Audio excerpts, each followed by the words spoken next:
আজকে 14 ফেব্রুয়ারি, তো আমি চলে আসছি মনুমেন্টাল সিমেট্রিতে। হ্যাঁ, এটা কবরস্থান বেসিক্যালি, কিন্তু কবরস্থান কেন?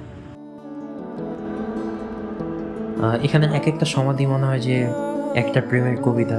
একজন আরেকজনের হাত ধরে আছে শত শত বছর ধরে, একজন আরেকজনের জন্য অপেক্ষা করতেছে। এরকম প্রচুর মনুমেন্ট এখানে দেখা যায়।